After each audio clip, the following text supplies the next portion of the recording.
bienvenidos a este nuevo programa Expediente INACIPE, Academia Mexicana de Ciencias Penales. El día de hoy vamos a hablar de un tema muy interesante, muy conocido, muy interesante para todo el auditorio, que es el Ministerio Público. Para hablar de este tema nos acompaña el doctor Luis de la Barrera Solórzano, quien es coordinador del Programa Universitario de Derechos Humanos de la Universidad Nacional Autónoma de México y que también es, fundador del mismo y que también es miembro de la Academia Mexicana de Ciencias Penales. Doctor, bienvenido, muchas gracias por venir al programa. Al contrario, muchas gracias, es un gusto. Doctor, el Ministerio Público es una figura muy conocida por todo el mundo, si no es porque ha tenido que tener algún tipo de contacto con él, o como los académicos que ya saben qué es, ¿no? Pero me gustaría que para el auditorio que no tiene muy claro qué es, o para los que no saben qué es, nos pudiera contar qué es el Ministerio Público y qué es lo que hace un Ministerio Público.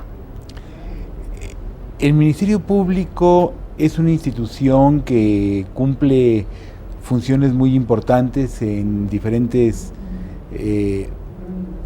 áreas del derecho, pero su función más importante y por la que es más conocido es porque es la institución que se encarga de perseguir los delitos.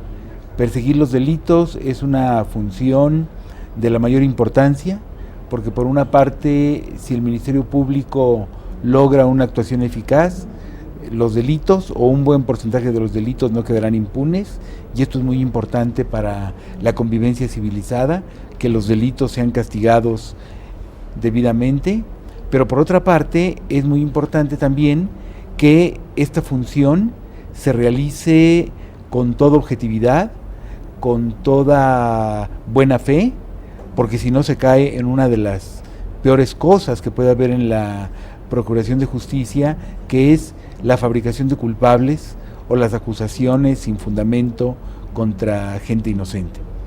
El Ministerio Público entonces es el órgano de la acusación penal, y creo que la acusación penal, la persecución de los delitos, lo que se llama el ius puniendi, es la atribución del Estado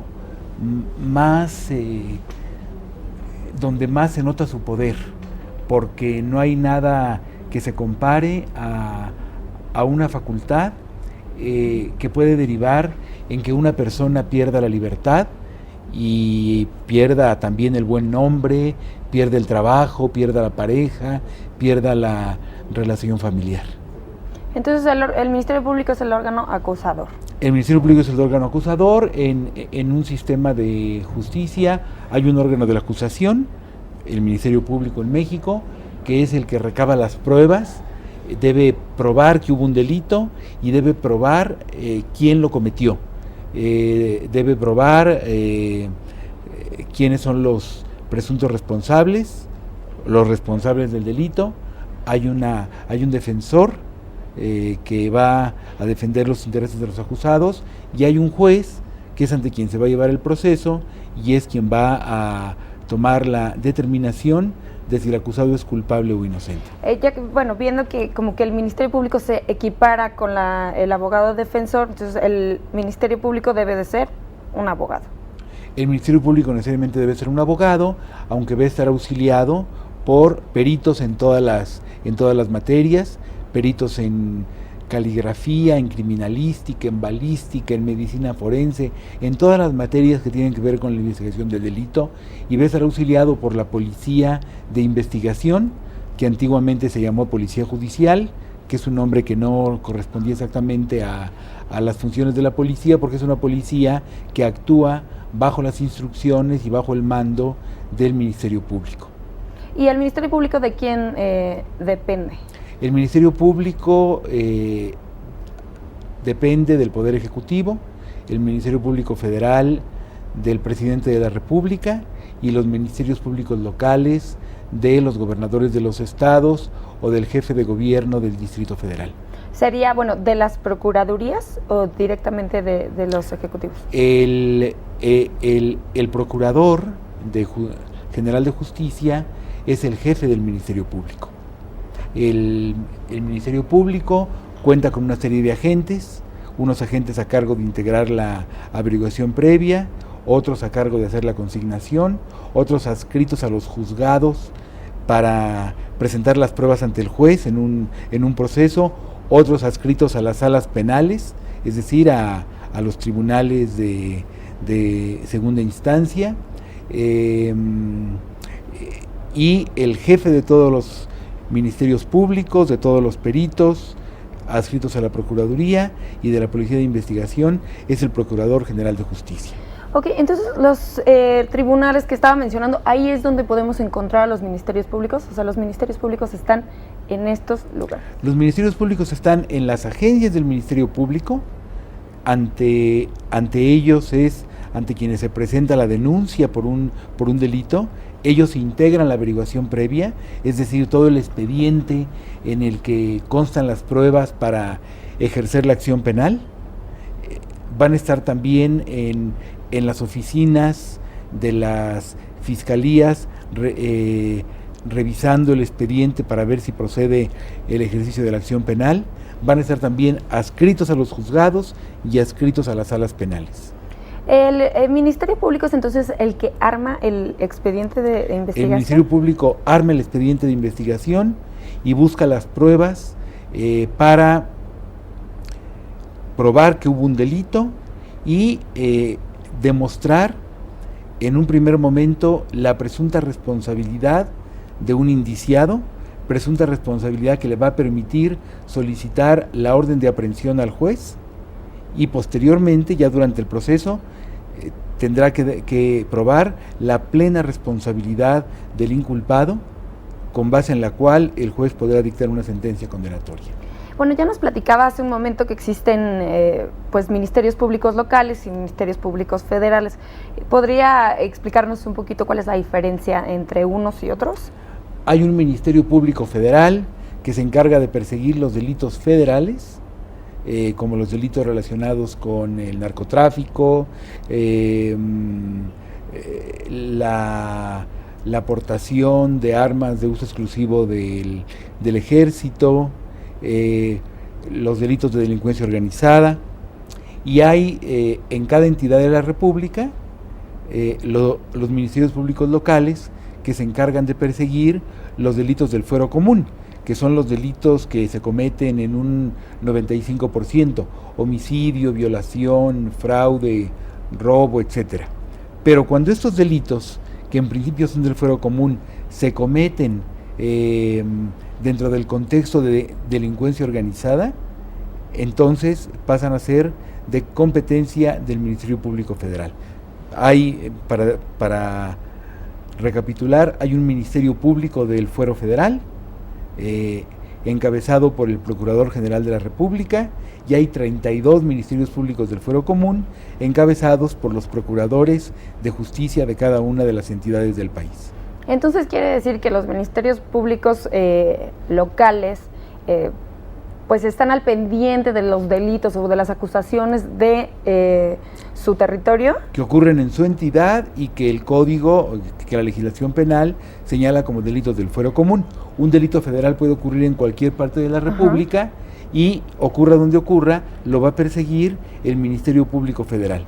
Pero si el delito es del fuero común, lo va a perseguir el Ministerio Público de la entidad donde se haya cometido. Mi pregunta es, o sea, bueno, ahorita pregunto porque pues me parece que sería muy fácil que el delincuente pudiera pasar de una entidad a otra y entonces no se sabría quién es el Ministerio Público responsable de... El Ministerio Público responsable es aquel Ministerio Público de la entidad donde se cometió el delito. Si es muy sencillo que un delincuente o un presunto delincuente pase de una entidad a otra, pero sigue siendo competente el Ministerio Público de la entidad donde se ha cometido el delito. O sea, ¿y el Ministerio Público de la entidad donde se cometió el delito puede investigar en otras entidades? Puede investigar en todas las entidades, hay convenios entre las procuradurías para que las demás procuradurías auxilien en la investigación, para que incluso puedan estas otras procuradurías realizar la detención contra un presunto delincuente contra quien existe orden de aprehensión. Entonces sí existe coordinación entre las autoridades estatales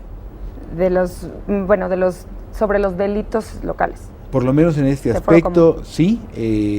Cualquier Procuraduría colabora con con la Procuraduría que le está solicitando auxilio. ¿Y en los delitos federales también existe coordinación con otros países? En los delitos federales hay convenios para que también se puedan en otro país realizar diligencias para que el presunto delincuente pueda ser extraditado. En fin, hay una cooperación que se da con base en tratados internacionales. Doctor, ya está muy platicado durante estos años que han pasado la reforma penal, ¿no? Del 2008, la aplicación del nuevo sistema penal acusatorio, y quisiera saber cómo ha cambiado la figura del Ministerio Público de antes, que teníamos el sistema inquisitivo mixto, ahora el sistema acusatorio. Bueno, hay una cosa que no ha cambiado, que es la facultad del Ministerio Público de perseguir los delitos, de recabar las pruebas que prueben el delito y recabar las pruebas que demuestren la responsabilidad de los inculpados. Esto no ha cambiado en lo más mínimo, tampoco ha cambiado la estructura del Ministerio Público en cuanto a que va a seguir contando con una policía de investigación y con un cuerpo de peritos en las diferentes materias que tienen que ver con esta investigación criminalística. Sin embargo, ahora va a haber antes de que el expediente llegue ante el juez que va a tomar la determinación final, va a haber una etapa intermedia donde las actuaciones del Ministerio Público van a estar sometidas a un juez de control, que por eso se llama así, juez de control, porque va a controlar la actividad del Ministerio Público y va a tomar decisiones que antes tomaba el Ministerio Público. ¿Usted cuál consideraría que debería de ser el perfil correcto de un Ministerio Público? Esa es una pregunta muy importante. El agente del Ministerio Público, ya dijimos, tiene que ser un abogado, eso está en la ley, pero no basta con ser abogado, igual que no basta ser médico para ser cardiólogo, o que no basta ser médico para ser pediatra. Para ser cardiólogo, ya que se es médico, hay que estudiar varios años más. Entonces, los agentes del Ministerio Público tendrían que, después de obtener el título de licenciados en Derecho, tendrían que tomar un curso de varios años en materia jurídica, pero también en materia criminalística, para que se hagan expertos en la persecución de los delitos, para formar verdaderos detectives. Deben ser también personas con un gran equilibrio emocional, porque lo que está en juego es muy importante. Por una parte, el legítimo interés de la víctima y el legítimo interés de toda la sociedad de que el delito se persiga con eficacia y con prontitud, pero por otra parte, el legítimo interés del imputado de que no se cometan abusos en su contra. Entonces debe ser una persona de una gran honestidad, de un gran equilibrio emocional y con un gran sentido, con una gran vocación de servicio. Llega ante el Ministerio Público una persona que ha sufrido un delito o el familiar de la víctima de un delito, y entonces esa persona lo menos que espera del Ministerio Público es un trato cálido, es un trato amable, es un trato respetuoso, y también espera que el Ministerio Público ponga todo el empeño, todo el interés en que esa averiguación previa que se va a iniciar con la denuncia se lleve a cabo con la mayor rapidez posible, sin sacrificar la profundidad de la investigación, sin sacrificar la correcta integración del expediente. Entonces un Ministerio Público debe ser una persona con todas estas características para que esté en posibilidades de cumplir bien su función.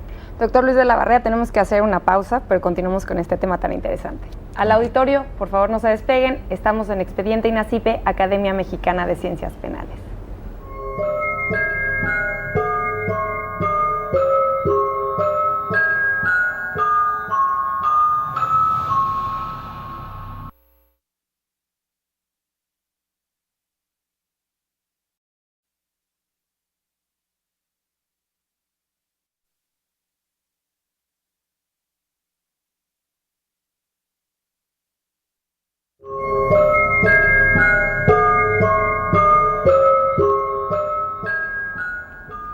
Gracias por continuar con nosotros en su nuevo programa Expediente INACIPE Academia Mexicana de Ciencias Penales.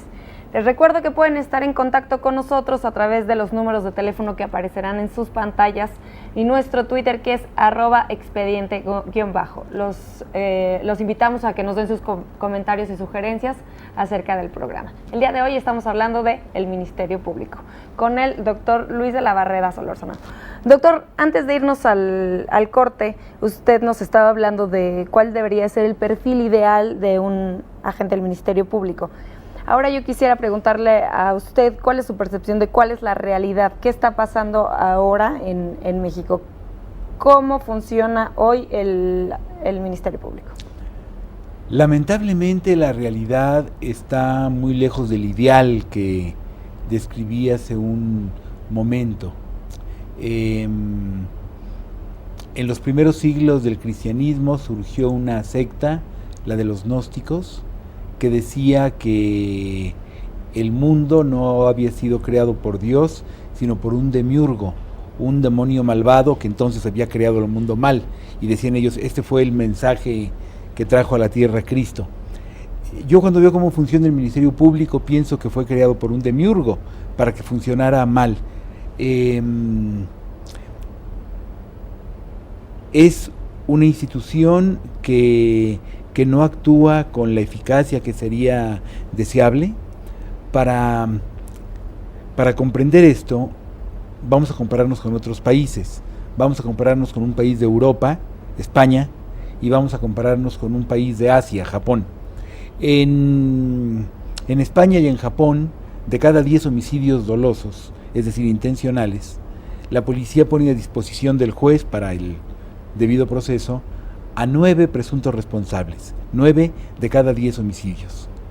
En México, en cambio, en el promedio nacional, no estoy hablando solamente de una entidad, sino del promedio nacional, de cada 10 homicidios dolosos, el Ministerio Público logra poner a disposición del juez a 2 presuntos responsables. 80% de los homicidios, ya hablo del homicidio porque eso sin duda era el delito más grave, 80% de los homicidios quedan impunes. Los agentes del Ministerio Público, basta leer un escrito, por lo general no tienen la preparación adecuada para una función tan importante. Yo al leer un escrito, una página redactada por ellos, diría, este hombre o esta mujer no hubiera aprobado el curso de Derecho Penal conmigo porque ni siquiera se entiende lo que quiso decir, tienen incluso problemas muy serios de redacción, de ortografía. Cuando el denunciante llega a la agencia investigadora no encuentra un trato amable, a veces tiene que esperar 5 horas o más para ser atendido, y una vez que logra que por fin se le tome la declaración, se tiene que armar de la paciencia del santo Job para seguir el curso de su averiguación previa. Las averiguaciones previas tardan una eternidad en integrarse, tardan todo el paleolítico. Una averiguación previa que razonablemente podría integrarse en 100 días llega a tardar 5 años en integrarse, y generalmente se integran con un gran descuido. Entonces esto propicia impunidad. En los 8 años que yo tuve el privilegio de ser el presidente de la Comisión de Derechos Humanos del Distrito Federal, en los 8 años, la queja número 1, la queja más numerosa, era de denunciantes del delito por la mala integración de las averiguaciones previas o el tiempo excesivo en que tardaba el trámite. Y nosotros entonces hacíamos la investigación y en el 99% de los casos el denunciante tenía razón. La averiguación previa se estaba integrando muy mal. Entonces tenemos un Ministerio Público muy lamentable, y creo que el reto más importante del sistema de justicia penal mexicano es lograr un Ministerio Público altamente profesional, confiable, eficaz y que tenga una actuación ágil. Un problema muy serio con la institución es que los agentes del Ministerio Público no tienen una supervisión eficaz de sus superiores jerárquicos. Entonces un agente del Ministerio Público suele actuar con una gran discrecionalidad, y esto propicia una actuación negligente y muchas veces corrupción.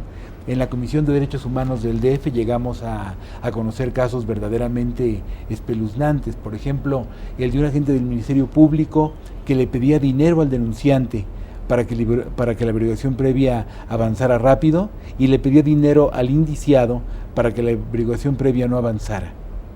¿Y usted consideraría que, bueno, primero le quiero preguntar, porque me mencionaba acerca de los supervisores, ¿quién tendría que supervisar al Ministerio Público? Lo tendría que supervisar el área de averiguaciones previas, los directores de averiguaciones previas o el fiscal de cada fiscalía. Tendría que haber un sistema donde si una averiguación previa tiene ya 5 meses de haberse iniciado, tendrían que pedirle cuentas a la gente del Ministerio Público. Que si en una averiguación previa pasaran varias semanas, digamos, pasar un mes sin que hubiera una sola diligencia, se le pudieran pedir cuentas, ¿qué está pasando aquí? Si pasaran 9 meses sin que la averiguación previa hubiera concluido, tenía que decirle, bueno, ¿por qué no se ha concluido? ¿Qué dificultad ha habido? Y tendría que haber un sistema para que el propio denunciante, que es el más interesado, pudiera estar supervisando la averiguación previa.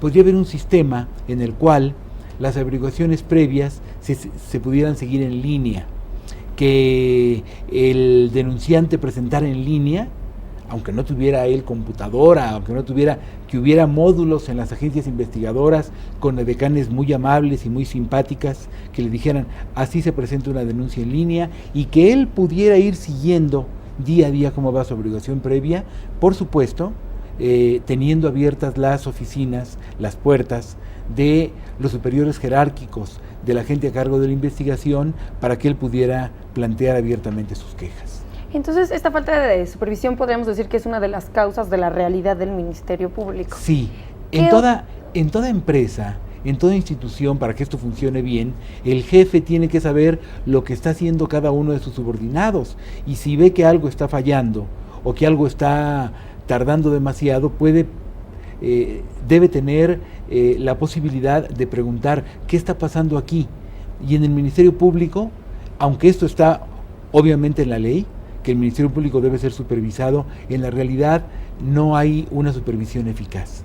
¿Y qué otra causa podría ser pues motivo de esta realidad, ¿no? Mi pregunta también sería, ¿existen suficientes ministerios públicos? Esta es una pregunta muy importante. Hay un exceso de trabajo que se nota en las agencias del Ministerio Público.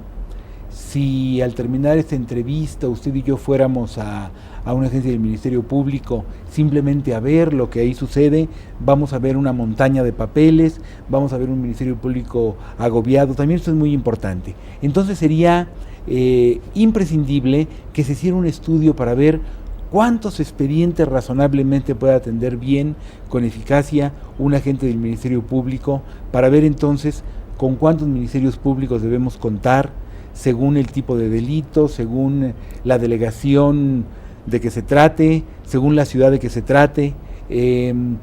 Y algo muy importante, no es razonable que un Ministerio Público tenga una jornada de 24 horas. Porque hay estudios muy serios que dicen que lo más que una persona puede estar atenta, puede estar cumpliendo bien su trabajo, son 8 horas. La jornada de 8 horas no es algo gratuito, no es algo caprichoso, tiene que ver con la capacidad del ser humano para cumplir bien con una función. Un Ministerio Público que tiene que trabajar 24 horas seguidas. ¿Esas son las jornadas de los ministerios públicos? Sí, entonces esto no es razonable. Es un Ministerio Público que a partir de la 9ª hora, y luego sobre todo a partir de la hora número 16 o de la número 20, va a estar cansado, va a estar abrumado, y obviamente no va a tener una vida familiar, no va a tener una vida familiar razonablemente satisfactoria, va a tener poco tiempo para su pareja, para sus hijos, para sus diversiones, para su ocio, que también es algo muy importante. Entonces creo que se debe adoptar el horario razonable de 8 horas de trabajo por 16 de descanso y un par de días a la semana para descansar. De otra manera, se está sometiendo a los ministerios públicos en una función tan desgastante, tan estresante, a una carga de trabajo excesiva que redunda desfavorablemente en su rendimiento. Doctor, sé que la Universidad Nacional Autónoma de México, por medio del Programa Universitario de Derechos Humanos que usted coordina, presentaron una propuesta para profesionalizar, ¿no?, a los ministerios públicos. ¿Nos podría platicar en qué consiste esta propuesta? Yo me imagino que ya nos ha dado algunos adelantos, pero... Esta propuesta parte de un diagnóstico muy serio de lo que pasa en el Ministerio Público, un diagnóstico muy riguroso. Ahí se señalan los vicios de la institución, y no se refiere solamente a cierto ministerio público, no se refiere solamente al Ministerio Público Federal, se refiere a todo el Ministerio Público del país. Y viendo que el funcionamiento es bastante deplorable, se hacen algunas propuestas que me parece que, de ser atendidas, podrían lograr en el mediano plazo un ministerio público mucho mejor que el que ahora tenemos. Se sugiere una formación profunda, una formación muy rigurosa para los aspirantes a agentes del Ministerio Público, a agentes de la Policía Ministerial y a peritos. Se sugieren salarios decorosos, salarios y prestaciones que correspondan a la importancia de la labor. Se sugieren turnos de 8 horas. Se sugiere un estudio muy serio para ver qué personal, qué cantidad de personal y cómo debe ser repartido para que la carga de trabajo sea razonable, la carga de trabajo que se puede desahogar satisfactoriamente. Se sugiere también una supervisión eficaz con ese sistema en línea del que acabo de hablar, con una alarma que se accionara cada que una averiguación previa tardara más de cierto tiempo, o cada que en una averiguación previa no hubiera ningún movimiento en algunas semanas. Se sugiere un consejo del Ministerio Público formado por gente de gran prestigio y conocedora de la materia, que supervisara lo que es el Ministerio Público y que pudiera proponer medidas para irlo mejorando. Y se sugiere algo muy importante: la autonomía del Ministerio Público, para que deje de depender del gobernador, del jefe de gobierno o del presidente de la República, y entonces no se siente obligado a darle gusto a su jefe en ciertos asuntos que él piensa que son de interés político, sino que actúe siempre con la única base de las pruebas que hay en el expediente y con la única base de lo que dice la ley. Bueno, y con primero saber ante quién presentan este programa, a quién va dirigido y qué es lo que se espera, qué respuesta se espera. Este programa, esta propuesta se envió al presidente de la República y a todos los gobernadores del país, al jefe de gobierno del Distrito Federal, y es lo que desde el ámbito académico se puede hacer. Dependerá de las autoridades decir: sí, aquí hay un problema muy serio, aquí hay una institución que no está funcionando bien, y aquí se nos están haciendo propuestas que son razonables.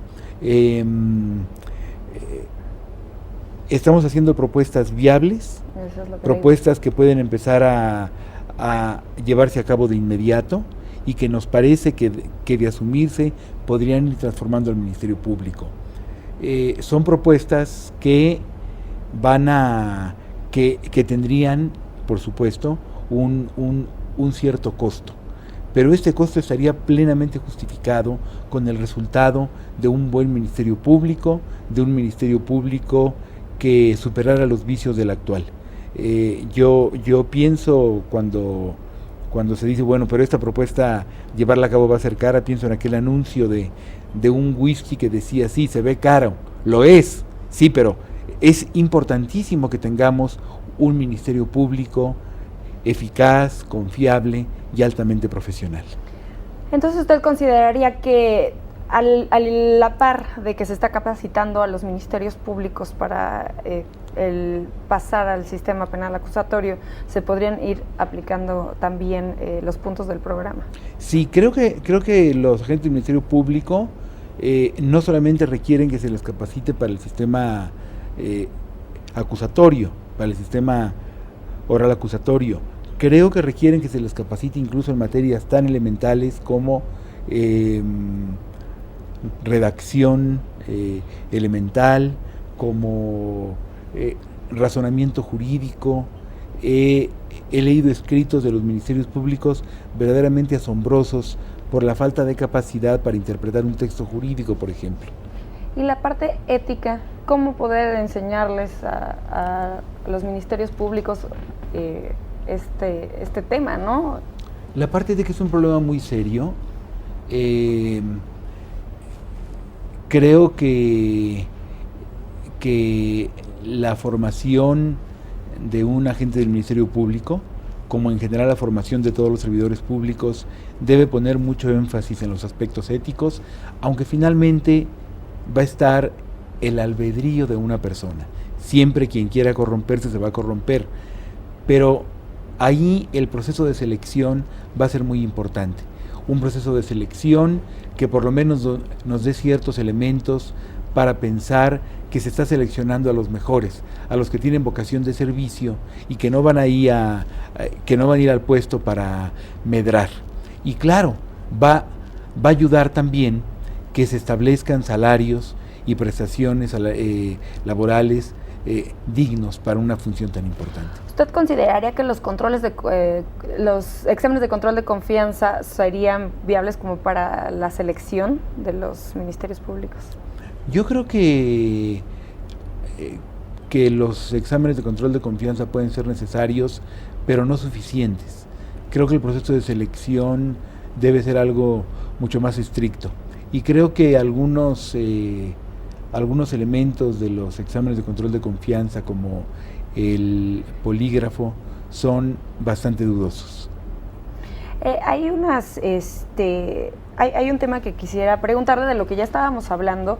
Es una de las propuestas que ustedes hacen es en que pueda el ciudadano poder levantar una denuncia en línea. Sí, que se le diera un NIP y que solamente él pudiera entrar a esa evaluación previa y que cada que él quisiera hacerlo pudiera ver cómo va su averiguación previa, lo cual además ahorraría montañas de papel, y que entonces cuando viera que ha pasado un mes sin que ocurra nada, entonces que pudiera ir con el superior jerárquico y decir qué pasa con mi averiguación previa, y que el superior jerárquico llamara a cuentas a la gente del Ministerio Público y le dijera qué está pasando aquí, por qué esta averiguación previa no avanza. Entonces no solamente es denunciar, sino poder ver el seguimiento que se le da. Esto sería verdaderamente democratizar la Procuración de Justicia. En esta materia, democratizar no significa someter algo a votación, sino que el propio denunciante pudiera ir controlando cómo va actuando el Ministerio Público en algo que al denunciante le interesa muchísimo, que es que se castigue el delito que se ha cometido, que se castigue en un plazo razonablemente breve. Sí, porque yo le iba a comentar que ya podría existir algún tipo de declaración en línea. Ya existen las declaraciones express, ¿no? Denuncia express se llaman en algunos estados. Esto no es suficiente para... No es suficiente, sería importante que toda la averiguación previa pudiera ser seguida en línea por el denunciante, y que el denunciante en todo momento pudiera tener las puertas abiertas para presentar una queja de que no está funcionando bien de que no se está integrando adecuadamente la averiguación previa. Y algo importantísimo, tenemos en México una práctica que es la peor infamia que se puede hacer en la Procuración de Justicia, que es la fabricación de culpables. Tendríamos que combatir esta práctica tan canallesca, y tendrían que establecerse sanciones muy fuertes para el Ministerio Público que fabricara culpables. No hay nadie en México que esté en la cárcel por el delito de fabricación de culpables, y sin embargo los casos son muy numerosos y muy notorios. No, bueno, sin considerar la cárcel, ¿se ha castigado algún ministerio público por este tipo de práctica? No, se han iniciado averiguaciones previas que finalmente se dejan prescribir, pero no hay ministerios públicos o no hay funcionarios de alta jerarquía de las procuradurías que estén en la cárcel por haber fabricado culpables, y esto es una práctica tan canallesca que tendría que castigarse con todo rigor y con toda prontitud. ¿Tampoco ha habido ministerios públicos que hayan sido separados de su cargo por lo mismo? No, se han abierto expedientes que normalmente han dormido el sueño de los justos. Bueno, doctor, tenemos que ir nuevamente a una pausa, pero continuamos con el tema. Al auditorio no se despeguen, estamos en Expediente INACIPE, Academia Mexicana de Ciencias Penales.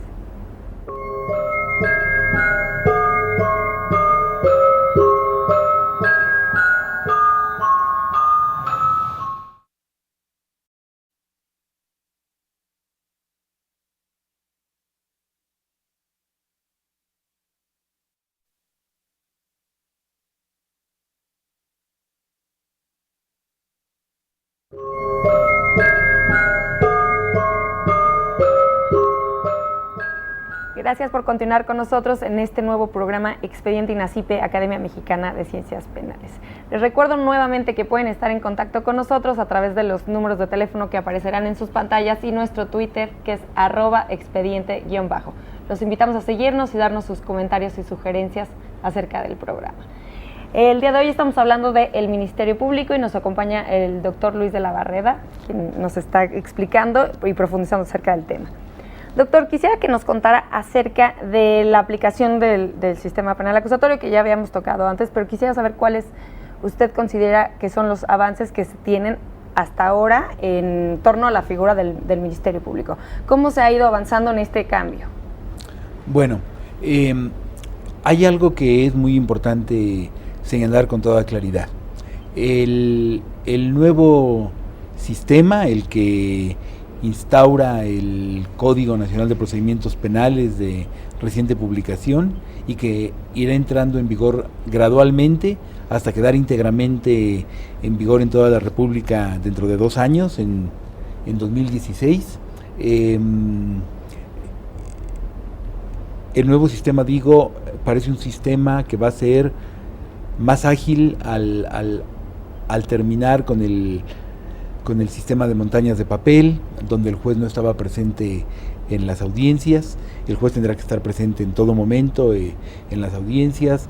Va a ser se señala que va a haber un sistema abierto, público, donde los alegatos se expresarán en forma oral, donde los testigos serán escuchados de viva voz por el juez, donde habrá público presente. Sin embargo, este nuevo sistema no puede transformar a un Ministerio Público que no tenga la capacitación suficiente y las condiciones adecuadas de trabajo. Esto es muy importante señalarlo porque vamos a ponerlo con un símil ahora que hay esta gran fiebre futbolera.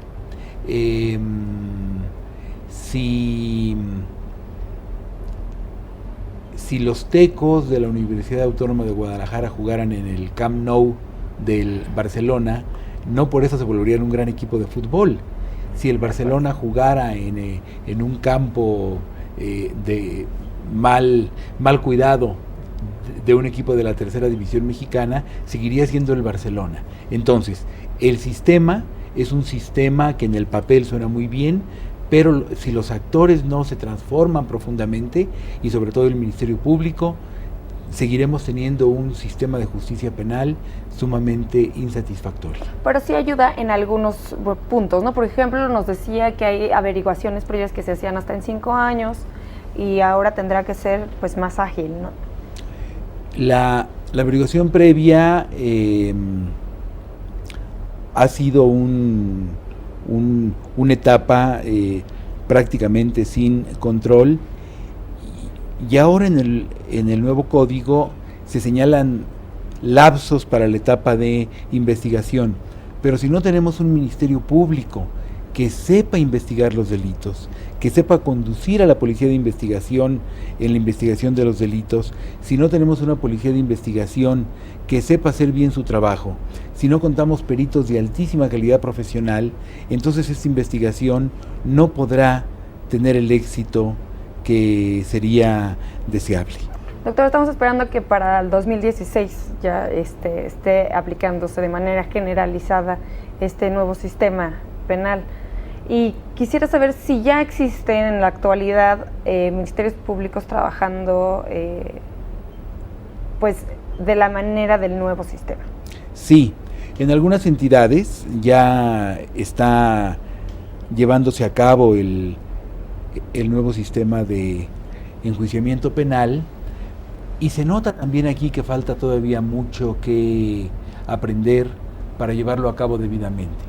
En muchas ocasiones se ven audiencias donde más que oralidad, lo que hay es una lectura del expediente en voz alta, lo cual hace que la audiencia sea interminable y muy aburrida. Y no se trata de eso, se trata de que tanto el Ministerio Público como la defensa, como los peritos, sepan plantear las cosas de una manera breve y ágil.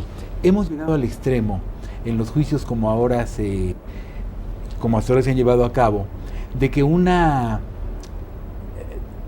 sentencia que razonablemente pudiera tener 25 fojas llega a tener 900, porque viene ese sistema, o sea, las computadoras son una maravilla, pero se ha abusado de ellas, entonces se copia una declaración una y otra vez y otra vez y otra vez, y se ha llegado también al extremo de que un expediente tenga un número de fojas verdaderamente irracional. Entonces, se trata de que en el nuevo sistema todo lo que sea exceso, todo lo que sea paja, todo lo que salga sobrando sea eliminado, y que realmente se planteen en las audiencias ante el juez, se planteen las cosas que realmente importan para el asunto que se está ventilando. Todos estos puntos, como ya nos explicó, vienen en el programa que ustedes presentan. ¿Quién sería la persona o la entidad, el ente que debería de capacitar a los ministerios públicos, siguiendo la línea del programa que ustedes plantean? Se está por abrir un gran instituto en el estado de Querétaro por parte de la Procuraduría General de la República. Y lo que nos ha contado el Procurador General de la República es que ahí se tiene previsto hacer una capacitación muy seria de los agentes del Ministerio Público, los agentes de la Policía Ministerial y los peritos. Se debe aprovechar a los más destacados expertos del país en las diferentes materias que interesan en la Procuración de Justicia para esta preparación. Se debe aprovechar muy bien la educación en línea, porque quizá no haya suficientes maestros, y se debe hacer en todos los ministerios públicos del país. Hay que ir a cualquier entidad y preguntarle a quien ha tenido la calidad de denunciante cuál es su opinión del Ministerio Público, y nos vamos a encontrar con opiniones muy desfavorables. Entonces se requiere una transformación profundísima, una verdadera revolución en la institución del Ministerio Público en todo el país. Doctor, hace un rato tocábamos algunas de las bondades del nuevo Código Nacional de Procedimientos Penales, pero también sé que usted tiene una crítica respecto a la figura del arraigo, cómo quedó establecida en el Código Nacional de Procedimientos Penales, y esto también involucra al Ministerio Público. ¿Nos podría contar un poco? Hay varios aspectos en el Código Nacional de Procedimientos Penales que son violatorios de los derechos humanos, pero hay sobre todo una disposición que es la más grave, la que de manera más inaceptable viola los derechos humanos. Como sabemos, el arraigo, la figura del arraigo, ha sido muy criticada por los organismos de derechos humanos, por la ONU. La propia Suprema Corte de Justicia, antes de que estuviera en la Constitución, lo declaró anticonstitucional, porque permite que una persona contra la que todavía no hay pruebas para seguirle un proceso puede estar detenida por un tiempo excesivo. Y estar detenida sin que haya pruebas por un tiempo excesivo implica no solamente un grave daño anímico para el afectado, implica quizá perjudicarle sus relaciones familiares, sus relaciones de pareja, implica quizá destruir su buena fama, su buen nombre, etcétera, ¿no? Entonces, como la Corte lo declaró anticonstitucional, el Poder Constituyente Permanente, es decir, el Congreso de la Unión y las legislaturas de las entidades, lo incorporaron a la Constitución, con lo cual ya no podía ser declarado anticonstitucional. Y en la Constitución se permite solamente para los delitos de delincuencia organizada y por un máximo de 80 días. Pues bien, en el Código Nacional de Procedimientos Penales, entre las medidas cautelares, hay una que es el internamiento a institución determinada. Es un arraigo que no se atreve a decir su nombre y que no se limita a ciertos delitos, como lo dice la Constitución, y que no señala un lapso en el cual la persona puede estar internada. La Constitución sí señala un lapso. Entonces, esta es una figura inaceptable y el Programa Universitario de Derechos Humanos de la UNAM ha dirigido una carta a las cámaras de diputados y a las cámaras de senadores para que esta figura de un arraigo ad infinitum, sin restricciones, que no se atreve a decir su nombre, sea derogada de inmediato. Pero, por ejemplo, si este punto que está en el Código Nacional de Procedimientos Penales está limitado en la Constitución, pues no sería ya como automático, te vas a la Constitución. Es anticonstitucional, pero si es anticonstitucional, entonces no debe aparecer en una ley secundaria, como es el Código Nacional de Procedimientos Penales. Es decir, la Constitución, las disposiciones y los mandatos constitucionales deben ser respetados por todas las leyes secundarias, porque de otra manera hay el riesgo de que esta disposición sea aplicada en contra de lo que señala la Constitución. ¿Y el Ministerio Público es quien dispone? El Ministerio Público, el denunciante o la víctima pueden pedir al juez que se aplique una de esas medidas cautelares, al juez de control, y es el juez de control quien la decide. Y siendo inconstitucional, porque el juez de control no podría decir no, bueno, no, y ya no existe. El juez de control debiera decir no la voy a aplicar porque es anticonstitucional, pero va a ser mucho mejor que no se abra la puerta para esta terrible arbitrariedad. Lo mejor es que no haya disposiciones que sean contrarias a la Constitución en ninguna ley secundaria ni ningún reglamento. ¿Y entonces cómo establecería esta figura, o usted consideraría que no debería de existir? El arraigo no debería existir. El arraigo en un principio se pensó para aquellos casos en que el presunto delincuente podía sustraerse a la acción de la justicia, podía destruir pruebas o podía hacerle daño a la víctima o a los testigos, y se ha abusado de una manera terrible de él. Prácticamente no hay una averiguación importante donde antes de solicitar la orden de aprehensión no se pide el arraigo para el indiciado, y en el 90% de los casos ese arraigo no ha servido para que la averiguación previa sea exitosa, porque al final del arraigo se ha visto que no hay elementos para llevar a cabo un proceso. La Constitución, fuera del arraigo, señala que en casos de detención en flagrante delito o para el caso urgente, el Ministerio Público cuenta con 48 horas para integrar la averiguación previa, o 96 tratándose de delito grave. Quizá podamos discutir si este plazo puede ampliarse, que en lugar de 96 horas sean 24 horas más, no lo sé, habría que analizarlo con mucho cuidado. Lo que no tiene justificación es que una persona puede estar detenida sin pruebas hasta 80 días. Hay un principio en el derecho penal democrático, en el derecho penal ilustrado, que es que para detener a una persona previamente hay que investigar, se investiga para detener, y con el arraigo el principio se invierte, se detiene a una persona para investigarla. Doctor, hay otro cambio que va a haber en nuestro gobierno, que es la transformación de la Procuraduría General de la República en la Fiscalía General de la República, ¿no? Quisiera saber si este es un avance considerable, cuáles son los beneficios que obtenemos y en qué consiste este cambio. Hay un avance sobre todo porque se señala que esta fiscalía va a ser autónoma. Sería ideal que no solamente fuera autónoma, sino que se creara el Consejo del Ministerio Público que pudiera estar supervisando y proponiendo las medidas para que fuera mejorando la institución, y que para el nombramiento del fiscal general, que se plantea para el ámbito federal y que debería plantearse para todas las entidades federativas también, se diera una intervención muy importante a las entidades académicas que tendrían que decir algo sobre el asunto, que tendrían que poder proponer candidatos a la Academia Mexicana de Ciencias Penales, al INACIPE, al Instituto de Investigaciones Jurídicas de la UNAM, a las universidades de las entidades federativas más importantes, para que esto no solamente quedara en manos de los partidos. Hemos visto varias veces en México que nombramientos muy importantes de organismos autónomos, al quedar en manos de los partidos, no han sido los más afortunados posibles. O sea, entonces en la actualidad, ¿quién decide? ¿Los legisladores?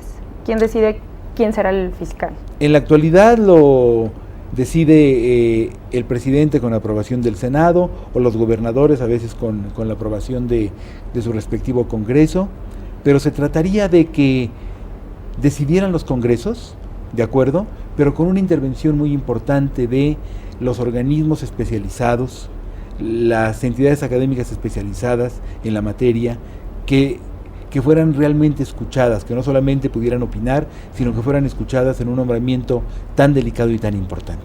¿Y esto obligaría también que las procuradurías estatales se transformaran en fiscalías? Sí, lo más importante no es el nombre es lo de menos. Lo que importa es que sean organismos autónomos, muy bien capacitados, con servidores públicos capaces, honestos y con gran vocación de servicio. O sea, toda la República tendrían que ser organismos las autónomos. 33 procuradurías de la República. Doctor, yo le agradezco muchísimo que haya venido con nosotros. Nuestro tiempo se ha terminado, pero muchas gracias por venir a Expediente INACIPE Academia Mexicana de Ciencias. Muchas gracias a usted, ha sido un gran gusto. Al auditorio, los espero la próxima semana en un nuevo Expediente INACIPE Academia Mexicana de Ciencias Penales.